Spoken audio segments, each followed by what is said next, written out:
We're bored. We're all bored now.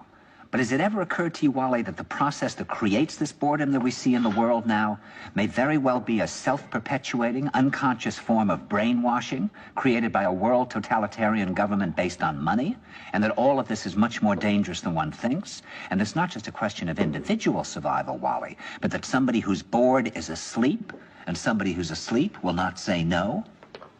See, I keep meeting these people. I mean, just a few days ago, I met this man whom I greatly admire. He's a Swedish physicist, Gustav Bjornstrand, and he told me that he no longer watches television, he doesn't read newspapers, and he doesn't read magazines. He's completely cut them out of his life because he really does feel that we're living in some kind of Orwellian nightmare now, and that everything that you hear now contributes to turning you into a robot.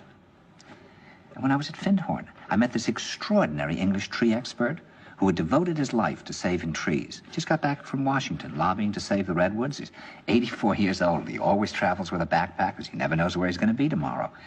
And when I met him at Findhorn, he said to me, "Where are you from?" And I said, "New York." He said, "Ah, New York, yes, that's a very interesting place. Do you know a lot of New Yorkers who keep talking about the fact that they want to leave but never do?" And I said, "Oh, yes." And he said, "Why do you think they don't leave?" I gave him different banal theories. He said, "Oh, I don't think it's that way at all." He said, "I think that New York is the new model for the new concentration camp, where the camp has been built by the inmates themselves, and the inmates are the guards, and they have this pride in this thing they've built. They've built their own prison, and so they exist in a state of schizophrenia, where they are both guards and prisoners, and as a result, they no longer have, having been lobotomized, the capacity to leave the prison they've made, or to even see it as a prison." And then he went into his pocket and he took out a seed for a tree and he said, "This is a pine tree." He put it in my hand and he said, "Escape before it's too late."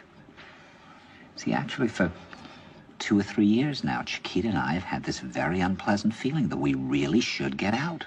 And we really feel like Jews in Germany in the late 30s. Get out of here. Of course, the problem is where to go, because it seems quite obvious that the whole world is going in the same direction.